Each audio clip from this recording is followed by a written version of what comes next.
नमस्कार जय जगन्नाथ। पवित्र दोल पूर्णिमा और होलीर दिन रे यही उपाय निश्चय करंतु। देखिबे जन्म जन्मर दुर्भाग्य एक चुटकी रे दूर हेब। धन आसीबार समस्त मार्ग खोलीजिव। हिंदू धर्म रे होलीर दिन को बहुत पवित्र दिन मना जाए।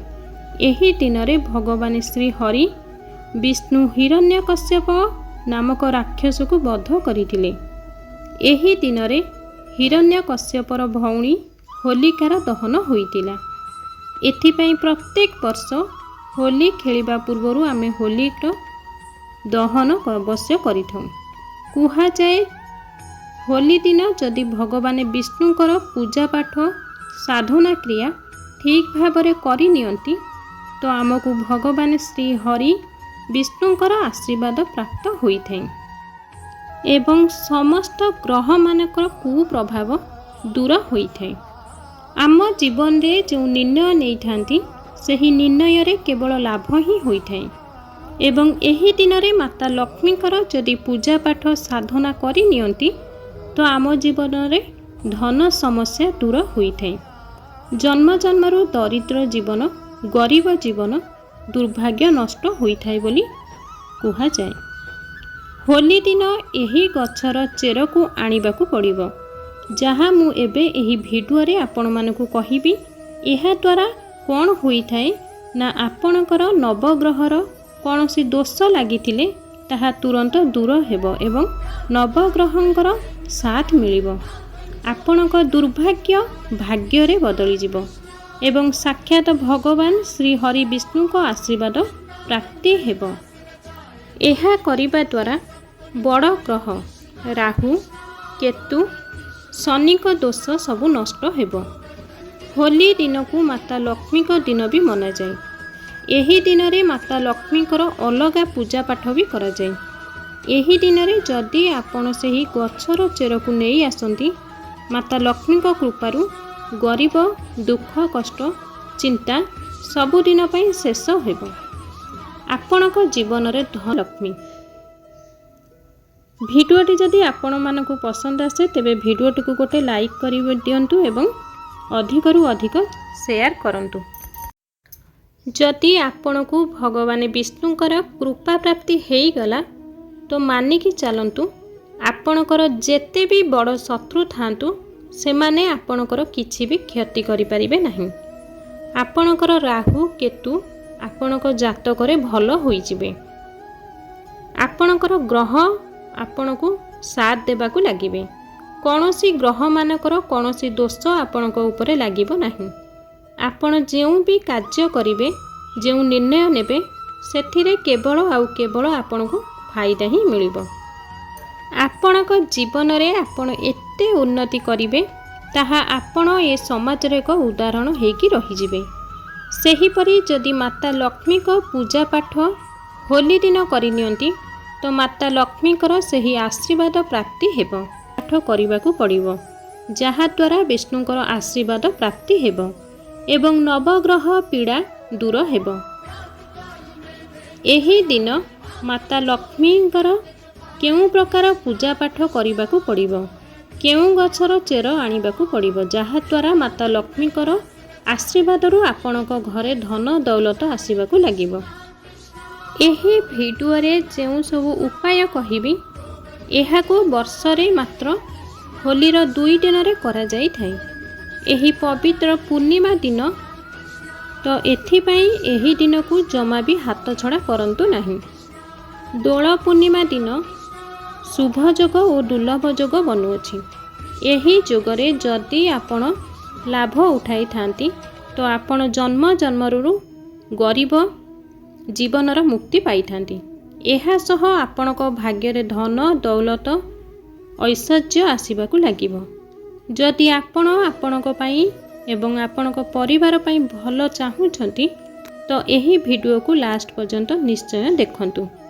कारण एही भिडियो रे जेउ सब उपाय कहिबाकू जाउची एहा धर्मशास्त्र वास्तुशास्त्र और केते प्रकार देवपुराणर वर्णना अछि। आसंतु प्रथम उपायटी जानिबा। 25 ମାର୍ଚ୍ଚ 2024 सोमवार दिन अर्थात दोल पूर्णिमा दिन କରିବାକୁ पड़िବ। एवं एही दिन रे भगवान विष्णु हिरण्यकश्यपर मध्य वध करथिले। तो एही दिन रे एमिति किछि उपाय आपणको କରିବାକୁ पड़िବ जहा द्वारा आपणको उपरे भगवान विष्णुकर आशीर्वाद प्राप्त हेब। सर्वप्रथमे दोल पूर्णिमा दिन बा सोमवार दिन हलदिया रंगर वस्त्र आपणको धारण କରିବାକୁ पड़िବ। कारण जदि आपण हलदिया रंगर वस्त्र धारण करती तो विशेष कृपा प्राप्ति होइथाय भगवान विष्णुकर। आपणको एही दिन रे सकाळु शीघ्र उठिबाकू पड़िବ। स्नान आदि सारी कौनसी ओष्ट गछ मूल केवल गोटे नोटा जल चढ़ाइबाकू पड़िବ। एतिकी करि सारिबा परे आपण ओष्ट वृक्ष को प्रणाम करी घर को फेरी आसंतु एवं घरे भगवान विष्णुक पाखरे गोटे घीयर दीप जलाइबाकू पड़िବ एवं भगवान विष्णुकर बीज मंत्र जप करिवे। तो सही बीज मंत्रटी हेउची ओम नमः भगवते वासुदेवाय नमः। एही शक्तिशाली मंत्र को 101 थर जप करिवे। एही मंत्र को जदि आपण पूरा भक्ति रे और विश्वासर सह करि नियंती तो आपण को भगवान विष्णुकर कृपा प्राप्ति हेब एवं एहा द्वारा पूरा वर्ष दुख दुर्दशा दुर्भाग्य सबुदिन पई दूर होई जिवो। जदि आपण चाहुछंती ग्रह मानकर पीड़ा कम हो जाऊ जेपरिक शनि दशा दूर हेब ग्रह केतु दोष दूर हेब समस्त ग्रह मानकर जो दोष ताहा दूर हो जाऊ तेबे एही दिन रे आपण अपराजिता गछर चेर को नहीं आसंतु एवं एही चेर को घर को आनी गंगा जल रे भल भाव रे धोई नियंतु। एहा परे आपण पूजा घर को जाई जे कोनोसी हलदिया रंगर गोटे कपड़ारे सेही अपराजितार गछर चेर को हलदिया कपड़ारे रखी एक गायत्री सूतारे बांधी दियंतु। एहा परे सेही पुटुला को हाथ में धरी भगवान विष्णु को ध्यान करी ओम नमः भगवते वासुदेवाय नमः एही मंत्र को 101 थर जप निश्चय करंतु। एहा परे सूता कपड़ारे बांधी थिबा चेर को आपणक घरर छात उपरे कौनसी जगार बांधिकी रखी दियंतु। छात उपरे कौन पाई रखिबे ताहा जानी नियंतु। छात उपरे जे कौनसी व्यक्तिर राहु केतु ग्रह जो अछंती सेही ग्रह माने छात उपरे ही वास करिथांती। तो एथिपाई भगवान विष्णु को मंत्र द्वारा सिद्धि होइथिबा सेही पुटुला पूरा वर्ष छात उपरे रखी दियंतु। पुणी ता पर वर्ष एही पुटुला को विसर्जन करी ठीक एही प्रक्रिया को पुणी थरे आसंता होली रे करिवे। एतिकी करिबा द्वारा साक्षात भगवान श्री हरि विष्णुकर आशीर्वाद प्राप्ति होइथाय। एहा द्वारा आपणकर नवग्रह और ग्रह मानकर जो सब असुविधा और प्रभाव रही थाए ताहा खंडन होइथाय। राहु शनि केतु दोष दूर होइथाय। एही उपाय को मार्च मास 25 तारिख दिन करिवे। एबे आसंतु मार्च मास 26 तारिख होली दिन कौन करने को पड़िबो आसंतु जानिबा। प्रथमे सकाळु शीघ्र उठी स्नान शौच आदि सारी आपणक पूजा घरे माता लक्ष्मी और भगवान गणेशଙ୍କ मूर्ति बा फोटो स्थापित करने को पड़िबो। आपण भाबुथिबे गणेश भगवानकर मूर्ति कौन पाई स्थापित करिवे।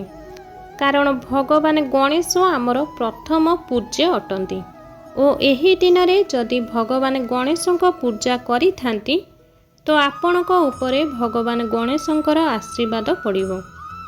भगवान गणेशଙ୍କ आशीर्वाद द्वारा आपणकर सबु दोष दूर हेबो। तो आपण एही दिन रे माता लक्ष्मी और भगवान गणेश को स्थापित करंतु एवं एहा परे जे उपाय कहूची ध्यान दे शुणु। आपण जदि चाहूँछंती आपणक घरे धनर आगमन हेउ तेबे एही उपाय को आपण पूरा विश्वासर सह करंतु। कदली गछर चेर आपणको आनिबाकू पड़िबो। सूर्य अस्त हेबा पूर्वरु कदली गछर चेर नहीं आसंतु। एहाकू गंगा जलरे भल भाबरे धोई दियंतु। एहा परे एही चेर को आनी सूर्य अस्त परे आपणक पूजा घरे बसी एवं एहा परे गोटिए घीयर दीप पूर्व दिगरे जलाई दियंतु। एही समय रे माता लक्ष्मीकर बीज मंत्र 1001 थर जप करने पड़िबो। मंत्रटी हेउची ओम श्री श्री नमः बा श्री श्री मध्य जप करिपरिबे। एही मंत्र बहुत ही शक्तिशाली मंत्र अटे। माता लक्ष्मीकर अत्यंत प्रिय मंत्र अटे। एही मंत्र को जप करिबा द्वारा माता लक्ष्मी अत्यंत और बहुत शीघ्र ही प्रसन्न होइथांती। ध्यान रखिबे सूर्यास्त परे ही एही उपाय करिबाकू पड़िबो। गोटिए लाल कपड़ा रे कदली गछर चेर को रखिबे